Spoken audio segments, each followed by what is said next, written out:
Olá, pessoal do nono ano, aqui é a professora Elaine. Nós vamos dar continuidade aos assuntos de Química, iniciando o caderno 2, separação de misturas, é o módulo 5.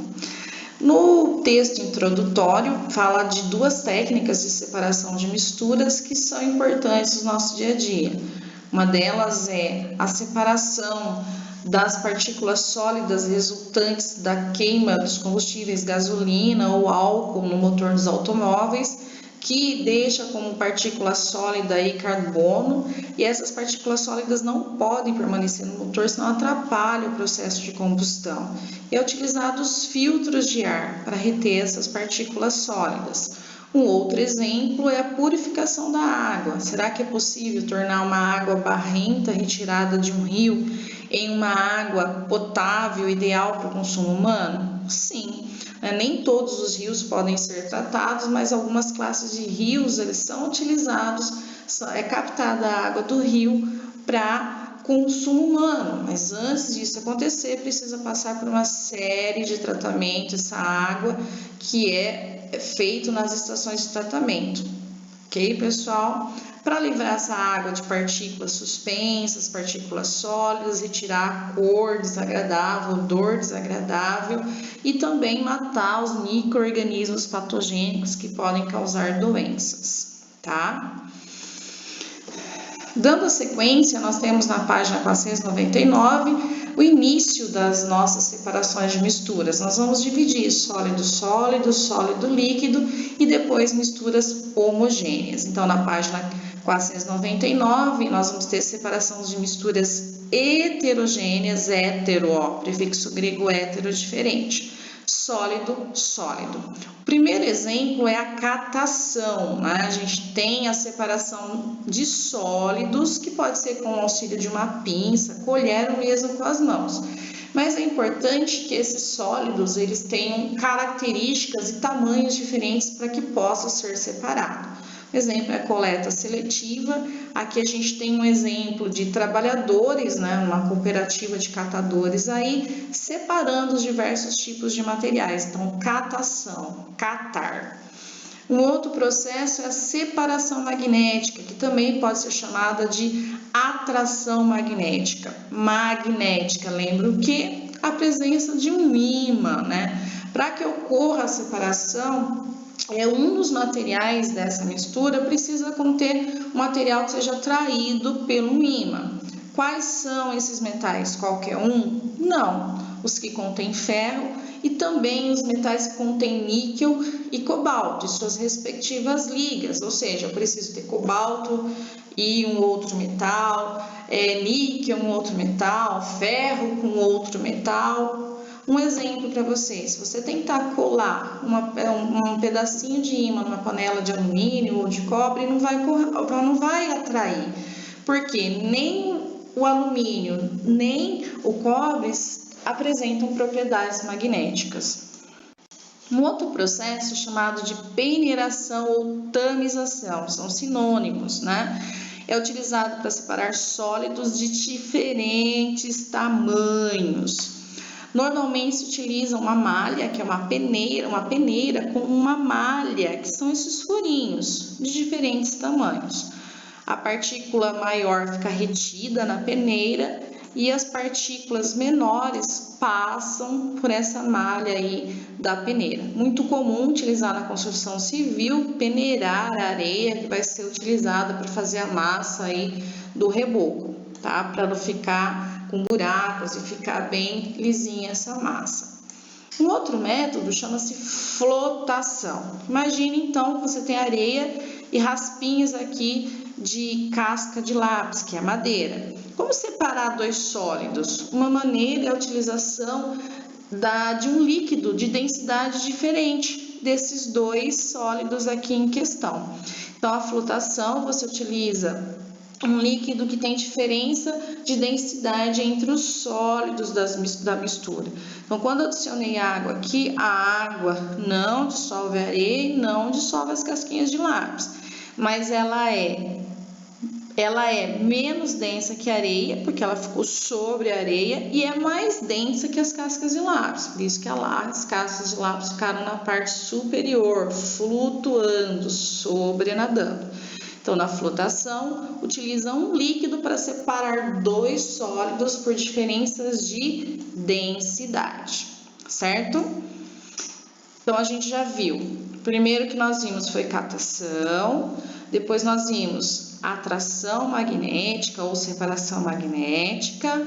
Na sequência, a gente viu a peneiração, a tamização. Depois nós vimos a flotação, que você utiliza um líquido de densidade intermediária para separar os sólidos da mistura.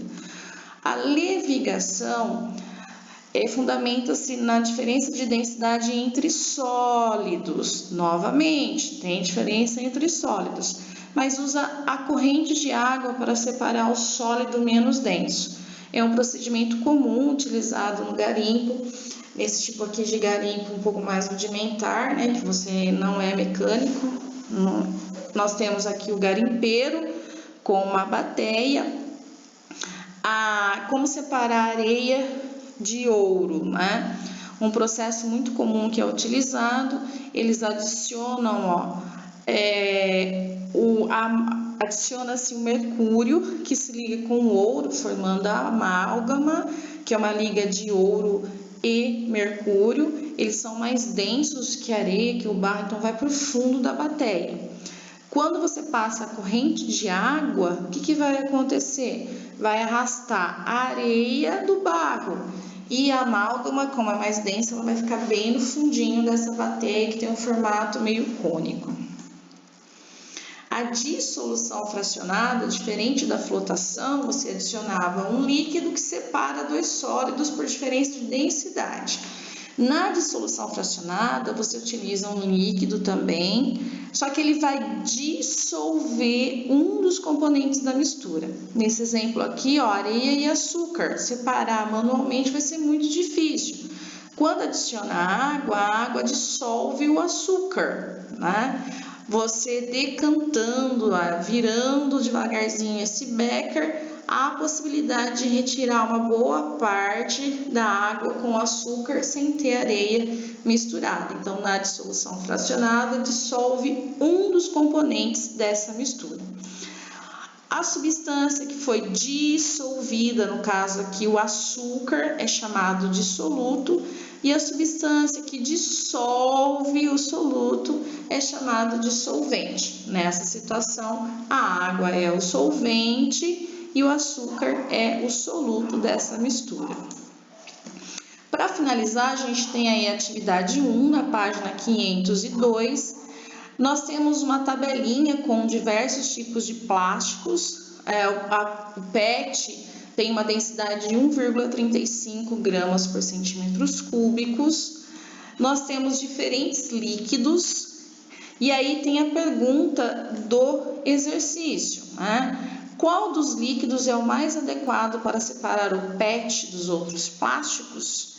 O que acontecerá quando o líquido for adicionado à mistura?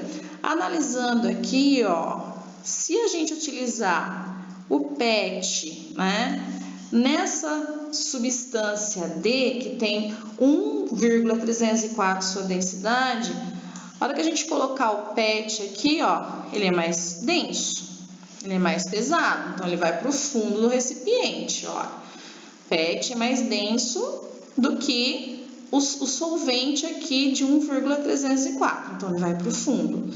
Em contrapartida, PAD, PP, PVC, que são outros tipos de plástico, não vão para o fundo junto com o PET, eles vão ficar sobre esse líquido, porque todos esses daqui, eles têm densidade bem menor do que 1,34, tá? Então, o PET vai para o fundo e os outros plásticos vão ficar sobrenadando, vão ficar flutuando sobre a parte superior dessa mistura, tá? Então, o líquido D, na sua presença, o PET afunda e os demais flutuam, tá? O exercício 2 fala que na década de 80, um grande número de garimpeiros foi atraído para a região de Serra Pelada à procura de ouro. E aí a pergunta, o ouro de Serra Pelada é obtido por meio de uma sequência de 3 técnicas, sendo uma delas a separação do ouro e do mercúrio por aquecimento, tá? Dê o nome das outras técnicas e justifique sua resposta utilizando os trechos do texto. Então, vai se utilizar a dissolução fracionada, o ouro é encontrado misturado à areia. Como separar o ouro de areia? Adiciona o mercúrio, que é um metal líquido. Ele vai dissolver apenas o quem? Ele vai dissolver o ouro, vai ficar uma liga de ouro e mercúrio, que é chamado de amálgama. Uma liga metálica densa, mais pesada que a água do que a areia. E aí o outro processo é a levigação, separação da amálgama, que é a liga de mercúrio com ouro, nessa situação, né? Da areia. Ela pode ser feita pela passagem da água, que arrasta a areia, a fase de menor densidade, como eu já tinha demonstrado para vocês aqui nessa imagem. Certo, pessoal?